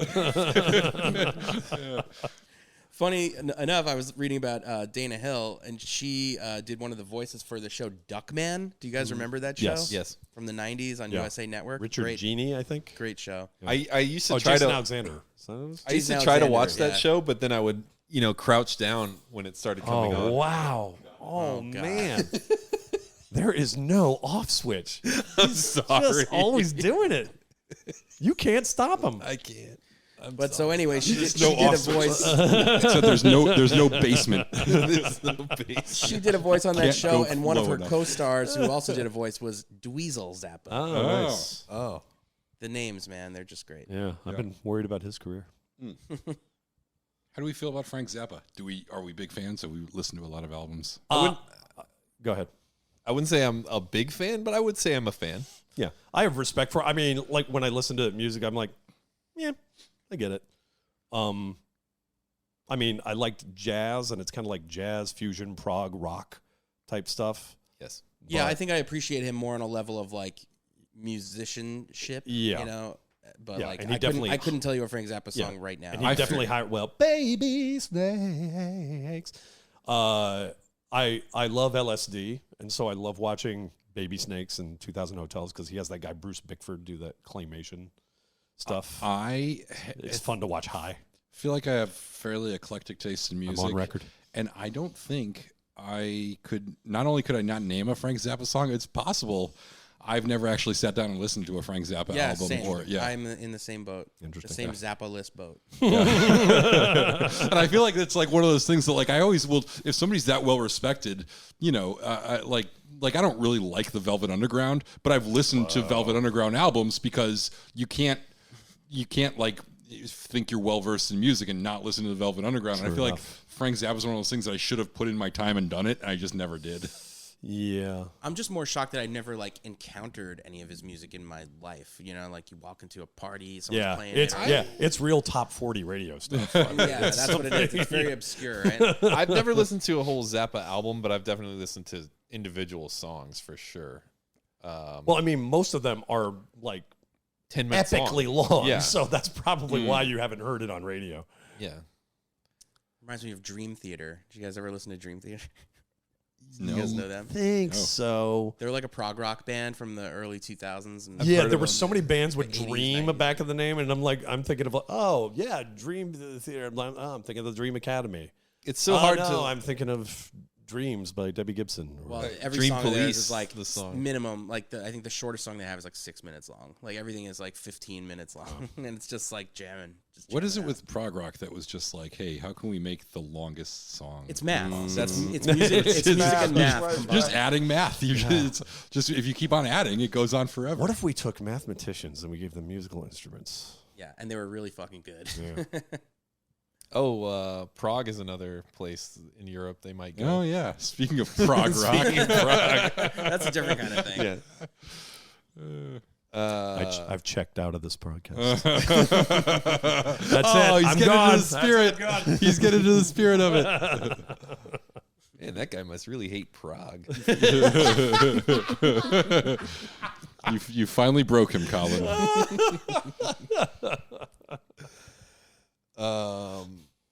Yeah, Zappa. I read a bunch about how Zappa made a song called Camarillo Brillo, and it was all about the hair that an insane person would get at this certain sanitarium, like somewhere up in the valley. Near Camarillo. Yeah, near Camarillo. Isn't it pronounced Camarillo? I think So so. maybe yeah. it's Camarillo Brio. That's why I had such a That's why I really have a hard time with the name of the song because It doesn't make sense. how know how to are you So, supposed to pronounce yeah, it? what is there's a word for that when it's a visual rhyme but not a actual rhyme. Oh, is there? Yeah. And I wasn't paying attention in my poetry class, so I don't remember what that's called, Homonyms. Well, it's not homonyms though. but- no, it's the opposite of Yeah, homonym. the opposite of homonyms. That's the term. Heteronyms? Anti-homonym. The Heteronyms? opposite The schmomonym. Heteronyms, yeah. counter homonym. Yeah. Heteronym. Janus homonym. Check. Got that done. We're still watching the movie just in case anybody is Oh, they know. unaware. See, this is where In fact, we're going to watch the movie more and talk less. I like that the Eventually, we'll story just fall asleep. the story is about how Clark starts approaching this as doing the first selfie I think ever captured on film. Yeah, I think this is the first selfie in a movie. Yeah, trying to look I said cash. ever captured on film. Ever Right. captured on, but not camera film. I like the idea that Motion pictures. that part of how they're the wedge between him and Ellen is that he's trying to check everything off the list. He's kind of trying to do the trip as like in too much of a structured way, and she wants to have fun. But it's like I said before, they bring them back together when he like saves her from these like criminals or whatever, but they don't reconcile that whole conflict. I don't think they don't have him like willing to concede that he doesn't need to check everything off the list, and her willing to concede that there is something she wants to see that is on the list kind of thing. Instead, it goes into this whole crime plot and a big chase scene, and then before you know it, they're hitting the Statue of Liberty with the plane. Yeah, they I think in the other movies they do a better job of. The other movies are all Clark's movie, and it's not that this one isn't, but they don't do as good a job of defining that character and his dynamic with the family in this one, where Right. it's just kind of thrown together. And in the other movies, there is that thing where he's taking the holiday too seriously, he's taking the trip too seriously. His issues are causing strain in his relationship with his family members, which in turn is leading to conflict, which then have to be resolved at the end of the movie. This one is kind of like they all have their weird little things. Audrey misses a boyfriend. Rusty's trying to get laid. Helen's got the sex tape. Clark is just kind of all over the fucking place. And they never really have like that through line like they do in some of the other movies, which, the other ones also, a lot of them balance those subplots, but it's always mostly about Clark going way overboard. What was the wedge issue in the original Vacation? Was it leaving Imogene Coca at the house? Well, Clark is so determined to make Right. it a good trip that he's like unable to see that like Nobody's having obstacles fun. keep obstacles keep having presented themselves, and those obstacles are like ruining it for not just him but everyone. Yeah. And it's much more like Clark versus like this world that's against him, I think, in the first one. But at his family's expense, he's willing to like put them at risk just to keep going with his plan, guy's got a which Luger. comes to the breaking point. Yeah. I also noticed that in this hotel room that she's in, they have their clothes, their fancy clothes are just sort of thrown on the dresser. That's how rich they are. But I think they got close here, but they, like I said, they just didn't stick the landing on that.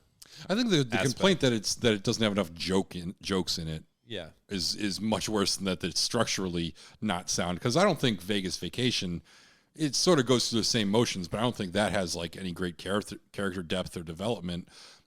It's just funny, you know. And this one has its moments, but in general, I think it just isn't. For me, it just isn't funny enough. It doesn't have that like joke per minute. And I think that kind of is borne out. JPM. Yeah, JPM. It's borne out in like the response to this movie at the time, because the critics, were kind of lukewarm on it, I believe. It did well at the box office briefly because probably on the reputation of the previous movie. It probably had a hot first weekend, and Yeah. that was it. But it wasn't remarkably successful. And the critics and audiences all kind of had the same reaction of like, oh, wasn't as good as the first one, which is, I think, the right take for me. Yeah. Not having any nostalgic attachment to it.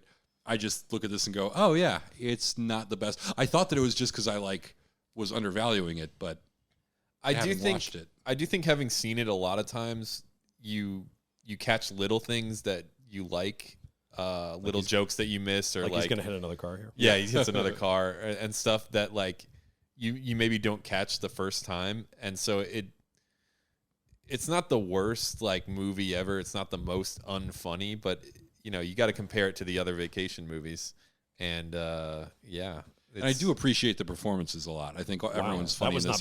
That was not Beverly and Angela at all. That was like the worst stunt double in the world. And I don't even know why they needed the stunt double. Eric Idle in a wig. Yeah. it's because it's a convertible. They probably Wait, Eric Idle, you mean the guy from Adventures of Baron von Munchausen?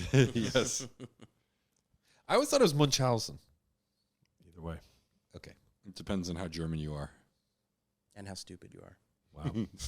Well, Zing. what if you're too stupid to know how German you are? Well, I know that a weird cartoonish B means two S's. It's pretty true. German. Check out the head on that guy. Pom-pom. Oh yeah, look at that. That's nice. So There's a lot of good clothes. in So this. Italian.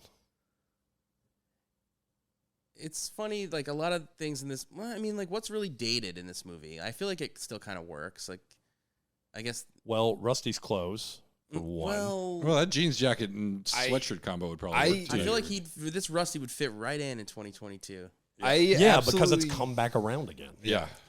I do think this movie would try to be way more woke if it was made today. I love that they crash into the cafe here. And Rusty and his new girlfriend just hop up and jump in the car. Yeah. Like there's no what the fuck are you doing? What's going on? Also, I love this all white wedding party. Yeah. And by all white I mean their outfits are all white. They're Italian, which is kind of all happen to be white. Is it? Well, there's Eugene Levy. wait. I saw Wait, Eugene what Levy year guy. is this? Do Italians count as white in this era? They've always counted as white. I don't know if that's true. They do an improv class. They are very. We can still make fun of them because they're white. Wearing very white outfits, and I think it looks good.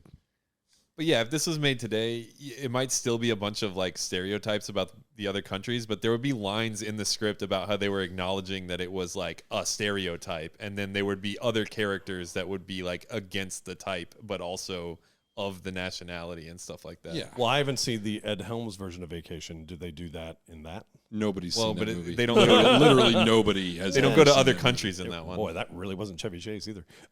It was, yeah, but I mean, there could be stereotypes of people in different states like they did. Right. in Well, the they do a original stereotype of like conservative people in the Ed Helms one.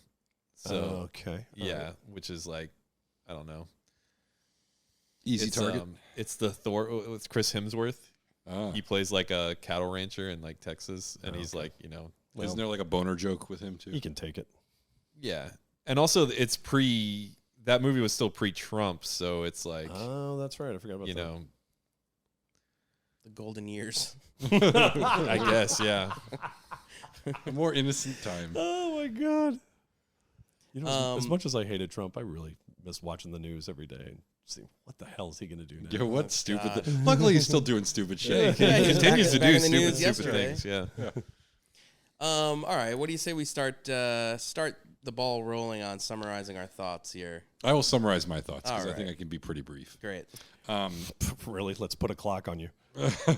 We heard your synopsis for this film. I mean, I think I've already said that was 2 minutes and 9 seconds, and it was a tight 2 and 9. Yeah, you spent a lot of time on that game show. Yeah, well, it's my favorite part of the movie, so I'll start with that. I love Pig in the Poke, and I want the Pig in the Poke outfit. It's the best part of the movie. And the song, the Pig in the Poke song, all very good stuff. I think this does a lot of, it's trying to repeat the steps of the first movie without being like a complete knockoff of it. And I think it takes some big swings. I think recasting the kids is a fun idea that doesn't work, that works much better in the other movies. Well, you know what I read? Actually, I'll stop you there for a sec. I read that Anthony Michael Hall, they wanted him back in this movie, and he turned it down because he was doing Weird Science. Yeah. Johnny Be Good. And so then, based off that they had to recast him, they decided to recast the sister, too, rather than just have the same girl Sure, why from the not? first one. Yeah. I mean, it makes sense, I guess.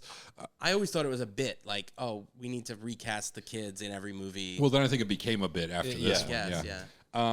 Which makes sense because it allows them to keep them kind of young in every movie. Whereas if they had kept on casting the same, Dana Barron and Anthony Michael Hall, they would have been very, very old by the last movies. This also seems unnecessary to make them speed eat in this plane. Yeah, there's a lot of weird, unnecessary stuff. But anyways, back to my summation. I think it's pretty good, but it's definitely the worst in the franchise. I think Matt pointed out that it's not as funny as the other movies, just doesn't have a lot of jokes. And I think the plot doesn't hold together quite as well. JPMs. And not enough JPMs, and the plot doesn't hold together Jurassic as well. Park minutes. And for those reasons, I think that it is, we haven't seen the newest Ed Helms vacation movie, but this is definitely the worst of the original four, which isn't, I mean, they're pretty good movies. They're all pretty good, I think. So I don't know that that's terrible, but it's definitely the one I'm least likely to ever watch again.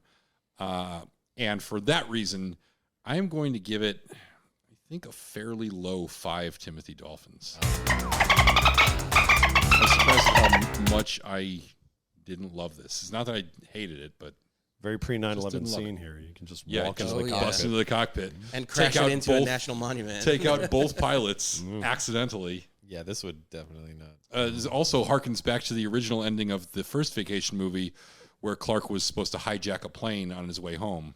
Oh, yeah. You're right. Literally was supposed to hijack a plane with a gun. God, wow. Which, you talk about pre 9/11. It was pre a lot of things. Also, too, I love the credit sequence. I mean, it nails America in all these photos. Oh, yeah. Except for all of us being in really good shape. All right, I'll go next. Yeah.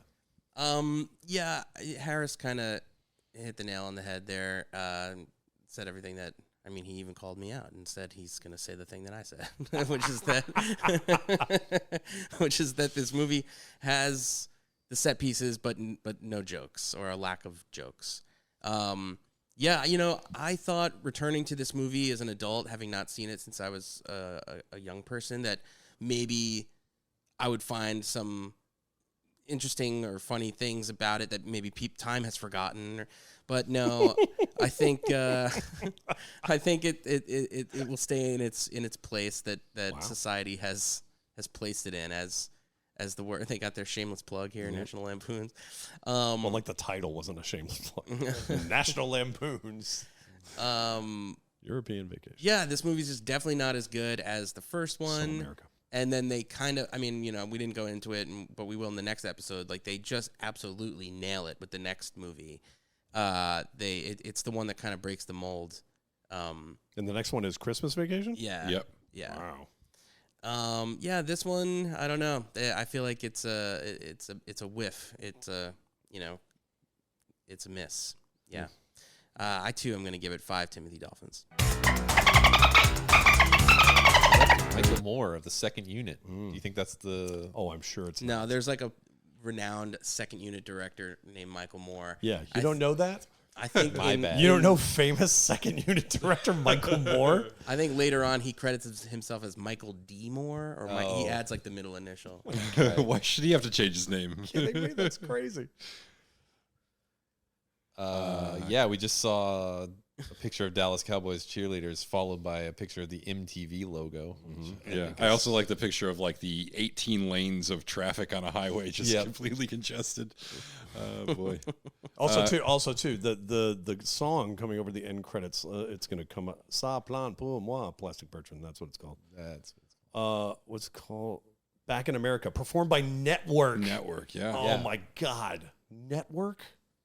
Will, why don't you summarize your Oh, I thoughts? thought Colin was going next. Wow, Do you feel like you're connected to a lot of people who know Network? Possibly. I don't know. Am I the only person who obsessively watched MTV in the wee hours in his youth? Maybe I'm alone. Maybe I'm I think it's, but I do think it's a pretty small network. Headbangers Ball? Does anyone remember that show? It's a great song. It's an indictment on America that they're being ironic. I'm going to break with all of you on this. I think this is one of the better vacation movies. I think Christmas Vacation is balls. There, I said it. Whoa. I haven't seen Vegas Vacation, so I will not judge that yet. Do you think it's balls or ornaments? Oh wow! Wow! Terrible. Wow! I think it's balls. I think it's balls. I think like when I think of vacation, yeah, absolutely, I loved it. But I think of European Vacation, I feel like if we're talking about like quotability, I quote more things from European Vacation than I do from regular Vacation. The first Vacation, I find myself saying, "Look, kids, Big Ben, Parliament," almost all the time, as opposed to saying, "I don't know why they call it Hamburger Helper. I think it's good just on its own." That's the only quote I can remember from Vacation. Do you have asteroids? Other than my dad does. Yeah, that's right. You ever French kiss? No. Well, my dad says I'm the best. Actually, I saw a version of Vacation that changed it. It said my science teacher says I'm the best. I think that was like the TV edit version. or something. But then I think they flipped it back. I don't know. I can't remember. Okay, maybe I do remember more Vacation quotes than I thought. Fuck your mama. Okay, Vacation was better, but I thought this was an able yeoman's job of a sequel. I enjoyed it more than Raising Arizona. Like unsolicited shot at Raising yeah, Arizona. well, you're not going to bring me on the Raising Arizona podcast, so I just thought I need to get in. Okay. I need to get into right. that right here. Oh, good, it's in Arabic. I'm fluent in it. So I'm going to give it. What did you guys give? You gave it 5 Timothy Dolphins. Yeah. Yep. They both gave it a 5. I haven't gone yet. I'm going to give it 7. I'm going to give it 7 Timothy Dolphins. With your high praise of yeoman's work. That's a yeoman's job. They did this was good. Just they grounded out. They were at least competent. Two-hander between Beverly D'Angelo and Chevy Chase. Yep. Come on. That's true. I do think this one has several of the little comedic situations that are highly relatable to a real family when they all have to be silent and they're all still annoying each other. I think that's very much great like scene. That was a fantastic scene. very much a real family. And you can't quote thing. that. Yeah. Well, you can, but no one will know. Yeah, no Caddyshack. Yeah, I'm flipping an ashtray. Smacking somebody with a hat. Yeah. Or you could sing Rusty's made-up song that he's listening to because they can't clear the rights for networks back in America. Getting stuck in the traffic circle. I even think, I did say they kind of failed to stick the landing on it, but the whole the dad's trying to do all the stuff on the list thing a bunch of times, that seems very like real family. I feel like that is often the dynamic where one person is like the stickler for time management and the other person just wants to freewheel, free ball it. Yep. Yeah, and so like I do feel Free ball. yes, free balling. Real family vacation. Family free balling. Did you mean free ball or free ornaments? I made us all shirts that say family free ball. Mom, I don't think that's a good idea. You don't know what you mean. They're adorable. I am gonna nut if this happens. Mom, that means to ejaculate. Did anybody see that movie? I don't think anybody did. What is that from? I think it was called. It was something that I think was just released on gas station pump video. It was a Taron Killam, and I think it was called Summer Brother. Bobby Moynihan was in it. Sounds funny. I thought it was a pretty funny movie. But it didn't even make enough to buy a Yugo. Oh man! And now Taron Killam is working at that guest. You deserved better. Taron Killam left SNL to star in a movie opposite Arnold Schwarzenegger. I think a movie that he wrote. I forgot what it was called, but it was like it's called Junior 2. Fuck. It's called the end of Taron Killam's career. Electric Something about like Documentary. Let's Kill Gunther or something like Oh that. yeah, I remember Oh, that. I Yeah, think I remember that. And it was like this movie that like never came out. What did it ever? I don't feel know. like it was kicking around like it was a direct-to-video type of like direct-to-streaming type of thing. Yeah. I never saw it, but I remember it popping up of like, oh yeah, this is a thing. I always felt like Taron Killam left SNL just when he was starting to like peak and become like the Will Ferrell of it. Yeah. And then, but thinking about it, like if I had the opportunity to star opposite Arnold in an action movie, action comedy, I think heard it would've wasn't. left, too. I heard it wasn't even bad. It just didn't, for whatever reason, it didn't get seen or distributed or whatever. Oh, Bobby Moynihan was also in Killing Gunther. And you know what the thing about Taron Killam is like they were when he first got to SNL they were always making him the handsome guy, like he was always the handsome and that you get stuck in like a straight man thing. And I think he gained a little weight or something and got goofier and they started slotting him into like more ridiculous characters and then he left and we never heard from him again. So yes, like I said, I think. But do you know who he's married to? No, I don't. He's married to. Sounds like you don't know who he's no. Blake- Maria Hill, is that her name? Blake in Lively. in the Avengers movies. Oh, Colby Smulders? Yeah. Oh, he's married to her. So he's not doing that bad.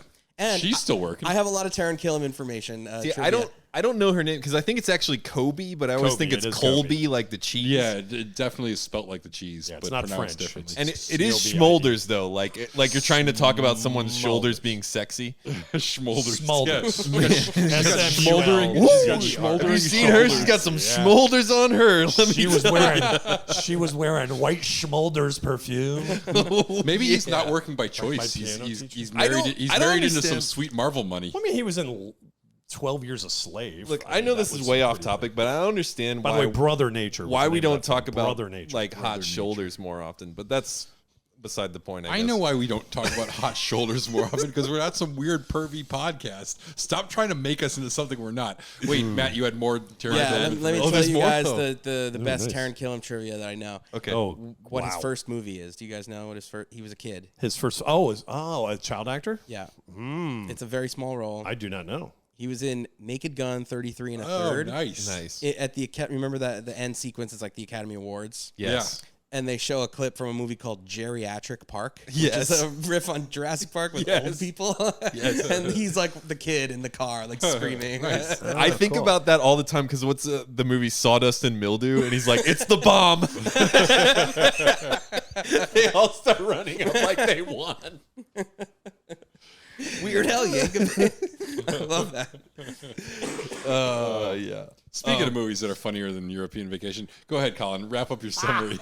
All right. Yeah. Enrico Palazzo. So we're done talking about that guy from SNL? Yes. Yeah. Oh, This I wraps up the Taron Killam portion of our Taron podcast. Killam portion. I smell a regular segment. in this. Yeah, I we're smell always a looking for new regular bits. Taron Killam segment. in this. Taron What's up Killam with Taron Killam? Oh, God. He's Well, gonna, he's gonna love that. You know, I guess it's like they say, sometimes you got to kill him softly. Anyways, I'm going to give this If the audiences six. have a pun 6 count. Timothy Dolphin. No summary. I'm definitely Respectable. I think he's talked enough. No, I mean, I was close to a 7. I'm definitely way more on Will's side of the fence than you guys' side of the fence, Thank you. I would say. Because I was borderline 5 or 6. It's not a bad movie. But you weighed in first and you said 5. Yeah. Yeah. Middle of the deck. It's watchable. It's highly watchable. Very watchable. High praise for any film. Yeah. Totally something that you can observe and possibly even have the sound on for. Yeah. I mean, we all know that I give like really generous grades, so like a movie being watchable is all that you could ever hope for. That is really high praise, Harris. Yep. You could possibly have the sound on for this. But if I say you can't watch it, then like it must be really bad. Wow, okay. That's true. Yeah. That's true. You do think everything is kind of watchable. Yeah. Mr. Will McLaughlin, thank you for being our guest on Thanks this for episode. having me. Do you have anything? Can people find you on social media, or do you? They have could, but they shouldn't. Fair enough. Yeah. Got anything to plug? Oh God. You don't want to. You don't want to. Oh no, not like biologically. You don't want a real answer to that. All right. Well, good. That's good. I like it. I like it when it's a quick wrap up. Less for me to write in the show Not here notes. to promote anything. No, not at all. Yeah, That's good. great. Well, that's good because our audience is very small, so the word wouldn't get far. Go see Brother Nature with Taron Killam. Brother Nature. Yeah, let's just plug Appearing Taron at an Killam. Arco gas We're just pump. plugging near you. Taron Killam movies, killing Gunter and Naked Gun 33 in the third. That's right. The Can three. we just do a spin-off podcast where we just watch Taron Killam movies? Killing them Let's softly. do it. Yeah. All right. Well, Well, that's it.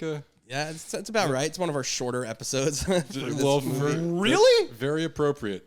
Yeah, an Oh yeah, hour and This is- 34 minutes. This is Usually under 2 we're hours. averaging like 2.5. Yeah. Oh. Some we just people- did Harry Potter, and those movies are long as fuck. And I know I know for a fact that people listen to them because I listen to them. at least one. They get at least one full listen. He's his every biggest fan. time. With the Harry Potter ones, you go on zero tangents, right? And there's no pun breaks, and there's no. No. There's a lot of. In fact, we started wrapping up a couple of Harry Potter movies like at an hour 45, and we're like, yeah, we got nothing else to say about this. And then as the credits were rolling on the movie, that we were like, oh shit, the movie's ending. We should really wrap this up. Yeah. Oh God. Oh God. I found out long ago, long way back from Holiday Road. Back in America. Holiday Road. Dreams of the red, white, and blue. Holiday Back in Road. America. I feel like it's like a medley. We nailed it. Yeah. Yeah. I'm doing network. You're doing shut Lindsey up. Buckingham. I'm done. Thanks to everyone out there for listening, and please remember to rate, review, and subscribe if you like listening to us talk about your favorite film franchises. Thank you to our guest, Will McLaughlin, and as always, thank you to Chris Morocco for crafting yet another original remix for this series. Subscribe to our Patreon for just $1 a month over at www.patreon.com/L2W. That's www.patreon.com/L2W. Help support the podcast by joining, and you get instant access to over 50 bonus shows that feature us covering non-franchise classics and so much more every single month. Again, that website to join is www.patreon.com/L2W. License to Watch is a part of the Fandom Limb Podcast Network, so please be sure to check out some of their other awesome shows, and be sure to join us again next time for National Lampoon's Christmas Vacation.